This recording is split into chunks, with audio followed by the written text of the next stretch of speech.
ये जोड़ा नींद से जागा और अपनी आंखों के सामने दृश्य पर विश्वास नहीं कर सका। उनका लग्जरी व्यू रूम आश्चर्यजनक रूप से समुद्र में तैरने लगा। चारों ओर नजर दौड़ाने पर कहीं भी जमीन दिखाई नहीं दी। दोनों तुरंत ही बहुत पछताने लगे। उन्हें कल रात होटल रिसेप्शन की बात माननी चाहिए थी। कहानी कुछ दिन पहले की है। इस प्रेमी जोड़े ने समुद्र के किनारे छुट्टियां मनाने का निर्णय लिया, जहां पति ने बड़ी रकम खर्च की। उन्होंने एक शानदार समुद्र दृश्य वाला कमरा किराए पर लिया और फिर अपनी पत्नी शाओमे के साथ सुंदर समुद्र के नीचे की दुनिया की खोज की। एकमात्र समस्या यह थी कि फोन पर इंटरनेट नहीं चल रहा था। समय रात का था जब आसमान में बिजली कड़कने लगी और भारी बारिश शुरू हो गई। तभी होटल के फ्रंट डेस्क से फोन आया, जिसने उन्हें बताया कि आज रात एक बड़ा तूफान आने वाला है और सुझाव दिया कि वे एक सुरक्षित कमरे में स्थानांतरित हो जाए। परंतु पते सुनने के बाद भी माना कि ये केवल कुछ छोटी लहरें हैं। फिर दोनों गहरी नींद में सो गए। आधी रात को लहरें और तेज हो गई और सीधे समुद्र के दृश्य वाले कमरे की खिड़की का कांच टूट गया।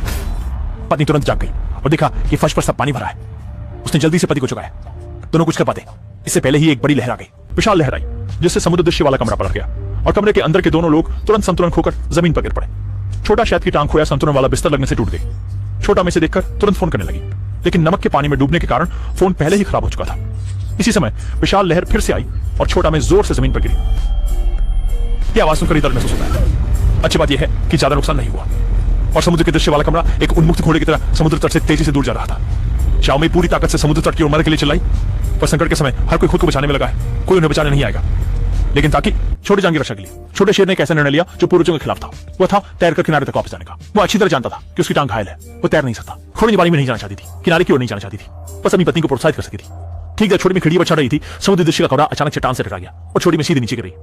अच्छा हुआ कि छोटी शुआई ने समय पर उसे पकड़ लिया, लेकिन अचानक सामने फिर से एक चट्टान आ गई और लग रहा था कि टकराने ही वाला है। तो छोटी शुआई ने सीधे अपनी पत्नी को समुद्र में फेंक दिया। छोटी में समुद्र के नीचे इधर उधर करते हुए सतह पर आई। समुद्र की सतह पर वो जल्दी से समुद्र दृश्य कमरे की ओर तैरा, जबकि समुद्र दृश्य कमरा पहले ही बुरी तरह क्षतिग्रस्त हो चुका था। सौभाग्य से छोटा शुआई अभी भी जीवित था, लेकिन उसके पैर में गंभीर चोट लगी थी। छोटा माई ने अपने पति के साथ मिलकर सल बांध दिया। इस समय दोनों बहुत थके हुए थे, एक दूसरे को पकड़े सो गए। सुबह जब दोनों जागे तो उन्होंने एक डरावना दृश्य देखा कि समुद्र दृश्य कमरा और छोटा शुआई दंपति दोनों सीधे गहरे समुद्र में पहुंच गए थे। पत्नी छोटा माई गुस्से में आ गई और अपने पति से झगड़ा करने लगी, बिछड़ने लगी। छोटे स्वेटर पत्नी को शांत रखने के लिए कहा। छोटी माई ने सुरक्षा चश्मा पहनकर समुद्र में गोता लगाया और थोड़ी खोजबीन के बाद 2 बोतल मिनरल वाटर और एक बैकपैक खोज लिया। जब छोटी माई फिर से समुद्र में गोता लगा रही थी तो पानी में अचानक अजीब ध्वनि आई और पीछे से अचानक एक झुंड मछलियों का दिखा, जिससे डरकर छोटी माई तुरंत समुद्र की सतह पर आ गई। चीजें बताई जो अभी हुई थी और उसे संदेह था कि आसपास शार्क हो सकती है, मगर छोटा शुआई वो इसे गंभीरता से नहीं ले रही थी। यहां तक कि उसने एक शार्क पकड़कर सुशी बनाने का भी सोचा, लेकिन उसे यह नहीं पता था कि उसके पैर से जो खून बह रहा है वह समुद्र में जा चुका है। पहले ही वह समुद्र में घुस चुकी थी और दोनों लोग तुरंत सो गए। न जाने कितना समय बीता, शाओमी हवाई जहाज की गड़गड़ाहट से जाग गई। उन्होंने जल्दी से विमान की ओर जोर से चिल्लाकर मदद मांगी। शाओ शुआई भी जाग गया। उसने अपनी पत्नी को बेकार में कोशिश न करने की सलाह दी। इस समय विमान भी और दूर जा रहा था। थोड़ी देर बाद, कुछ छोटे घंटे बाद, छोटी में जागी और देखा कि दूर एक यात्री जहाज था। उनकी ओर ध्यान आकर्षित करने के लिए उसने बोतल में समुद्र का पानी भर लिया और फिर जलने वाली वस्तुएं इकट्ठा की। पानी की बोतल का उपयोग करके उसने सूर्य की किरणों को इकट्ठा किया और सफलतापूर्वक आग जलाई, जिससे धुआं उठने लगा। लेकिन जहाज उनसे दूर होता जा रहा था। छोटी में भी ये देखकर लगातार शुआई को सामग्री डालकर आग जलाने के लिए कहा, मगर आग अधिक बढ़ गई और उसने सीधे छोटी झोपड़ी को आग लगा दी।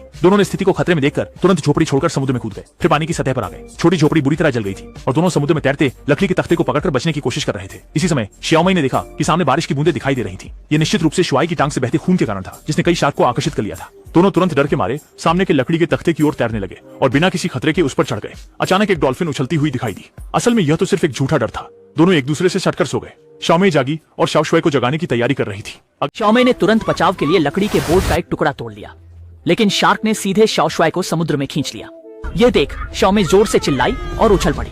शाओमी पानी में कूद गई और समुद्र में बेतहाशा छुरा मारने लगी। सफलतापूर्वक दूसरी लकड़ी के टुकड़े पर चढ़ गई और शार्क छोटे शुआई की टांग को काट रही थी। शाओमी ने शार्क पर बेतहाशा हमला किया, जिससे शाओ शुआई शार्क के काटने से बच निकला। शार्क के फिर से हमला करने से बचने के लिए शाओमी ने पूरी ताकत से पानी में हाथ चलाया, इस समुद्री क्षेत्र से दूर जाने की कोशिश में।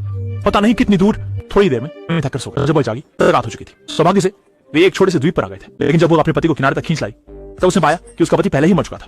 इसलिए शाओमी बेहद दुखी थी और किनारे पर दुखी होकर सो गई। अगले दिन शाओमी समुद्र की लहरों से चौंक कर जाग गई। पता चला कि समुद्र का पानी धीरे धीरे बढ़ रहा था। शाओ शुआई का शव समुद्र में बह रहा था और धीरे धीरे शार्क उसे खा रही थी। इस थोड़ी सी चूक में समुद्र का पानी उसे डुबोने वाला था।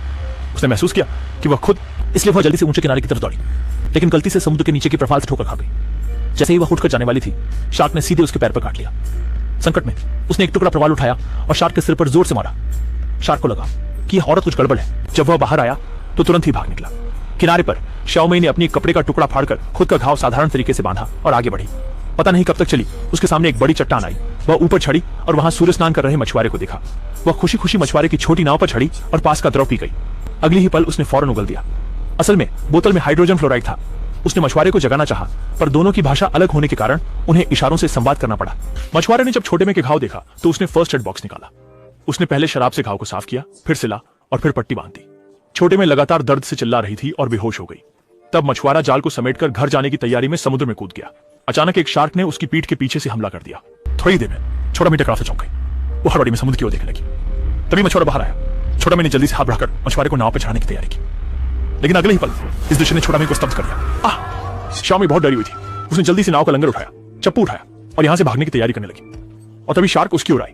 उसने चारों ओर देखा, प्रोपेलर देखा जिसे सीधे नाव के अग्रभाग पर लगाया। शार्क के सहन नहीं हुआ तो वह भाग गया। शाओमी नाव पर थकी हुई बैठ गई और शार्क फिर से लौट आया। उसने फिर से स्विच खींचा, लेकिन पाया कि वह बिल्कुल शुरू नहीं हो सकता।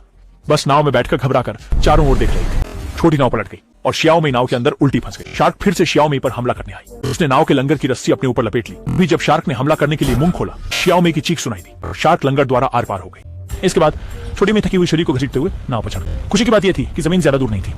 धीरे धीरे किनारे की ओर बहते हुए